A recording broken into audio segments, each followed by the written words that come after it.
Super Mario Odyssey with me, Matthew Caddies, aka Poogie. So we are back at Peach's castle, looking for a specific power moon. I know it's not involving there is a thingy, but it does involve chasing down a specific thing. And I do mean a specific thing. So yeah, unfortunately we cannot always view the top of the castle, though there is another power moon we can get by looking at the mural up top there, just like we did in Super Mario 64, of course, because in Super Mario 64, of course, by looking up at the ceiling in the center of Peach's castle, what would have happened is that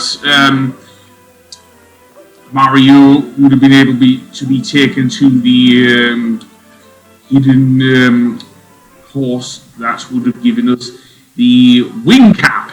Of course, in this case, we do not get a secret course. We just get a thing.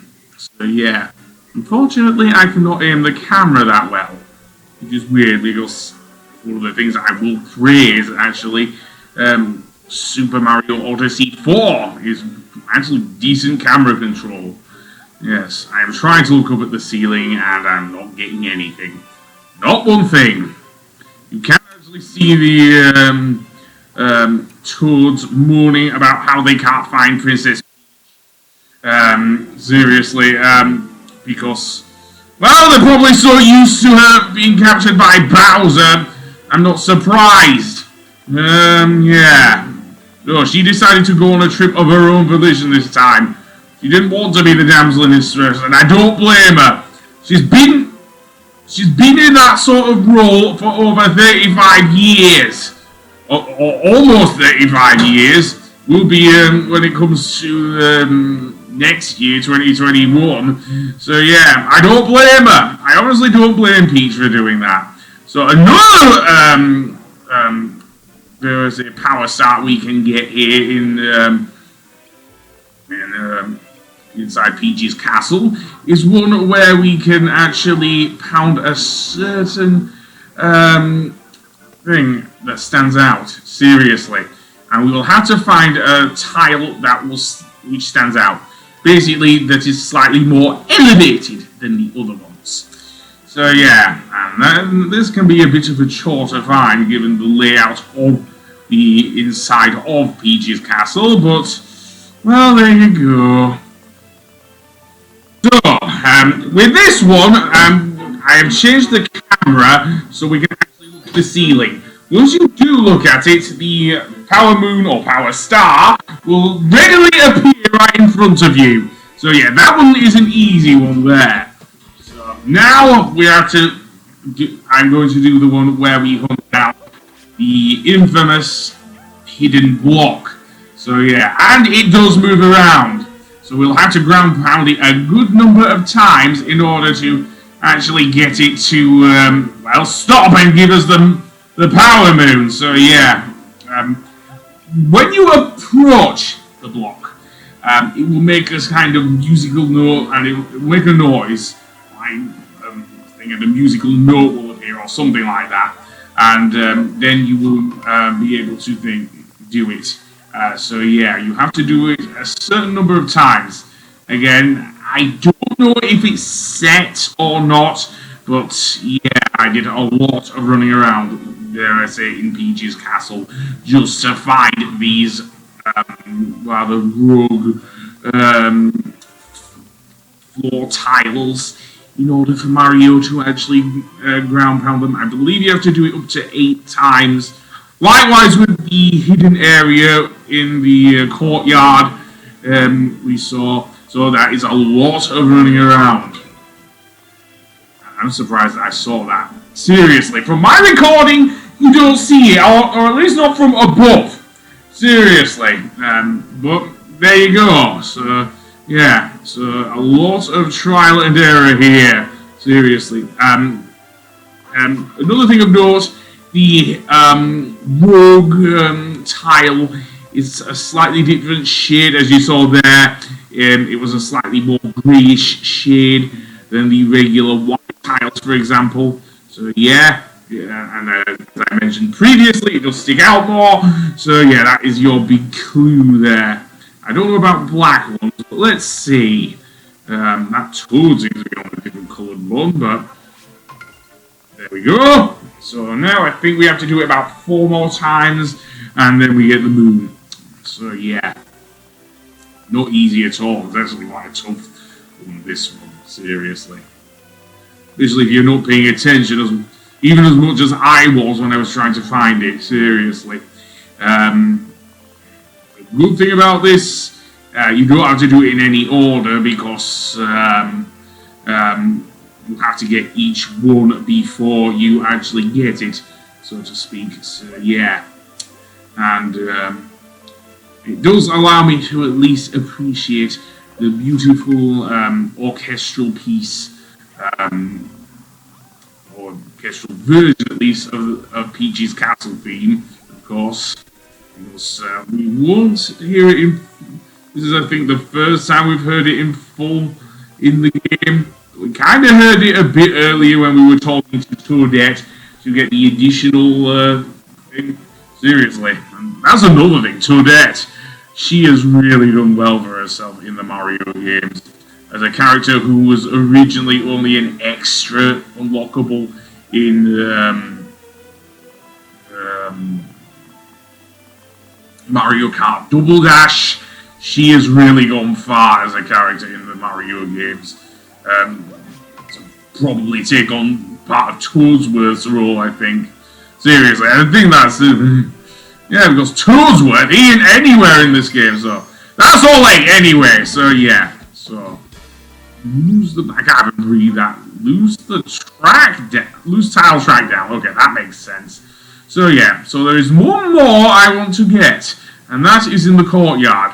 Yes, I did miss another power that is in the castle courtyard here in the Mushroom Kingdom. So I want to smash these things and get the thing. Again, I could go back to the Crazy Cap shop, or I could go to the Odyssey and change there. Either way works, really. So let's see. We could go. I think I will go in the Crazy Cap shop, just for the sake of my own experience. So let's see. I want to switch Mario over to his classic outfit because the Toad, of course, will not let us in unless we are in our Mario 64 outfit. So yeah, only they would use Mario's old hoo-hoos from Mario 64. Seriously. Not that Mario's voice is bad here. Seriously. No, it's not. I've always loved Charles Martinet as the voice of Mario. Just maybe nostalgia, but never mind. So, indeed, let's go this way and around the left-hand side of the thing. And no, I am not going to drain the water again. No, because we're going over to the courtyard, which was over here by the Goomba Woods. So yeah, there's the Toad that is guarding the way. And then we can go in. And yes, when we leave the courtyard, it will be locked as with every other locked room in Mario Odyssey. So let's go through the door, and indeed, let's find the moon we're looking for. We have opened all of the things, so all we really need to do is fling Cappy on top of the L is real sign. Yes, fond memories indeed. And L actually is real. So yeah, and on top of the star anyway, on top of that thing. So yeah, so the next place I'm going to go, I think, will be the Cap Kingdom. So I'll see you in a moment. So, here we are in the Cap Kingdom. And, where I want to go? Well, let's see. There are the frogs. So we did kind of do one of the thing, but there is one more thing I want to do with the frogs in the main area here. And that is to go this way, past Glass's Bridge, and onto one of, seemingly, these hats. So yeah, we have to make the frog bounce very high. And we have to do it in a certain way, so before it lands, it has to be done very carefully. As you can see, I am not very good with this one, but there you go. So let's backflip and try again before the frog disappears. Well, I think it already did, which is sad, really. Yes, because frogs are probably one of my favourite characters, and non-regular enemies we see. Frogs aren't enemies, are they, in the game? No. Seriously, the only animal based off, I think, the real animal that we do capture. Seriously, so other than the T-Rex. So what we want to do is make the frog jump extra high. I believe it's done by pressing the A button just before you land from a jump, because his regular jump is high, but not high enough. So yeah, so let's see. Yeah, it takes a bit of trial and error with this one. I am controlling the frog with the Joy-Cons here, by the way. So yes, in fact I switched over to the Joy-Cons because I had so much trouble in Peach's castle, but here it is again. So we want to get him into position. Not easy, but there you go. And apparently I did a pause break because I was so pissed off with this. Understandably so. So let's do this again. So, and the backflip there. Yeah, that's what we have to do. So yeah, a backflip will send the frog higher. There we go. So with that done, let's see, is there anything else we can get? No, I think we have most of the power moons for this level. Again, due to my thing crashing, due to my switch dying, should I say, I didn't get them all, but there you go. So on the next episode, I think we go back to the Sand Kingdom. So until then, I will see you later. Actually, no, I think we go to the Cascade Kingdom. So I will see you then. Bye!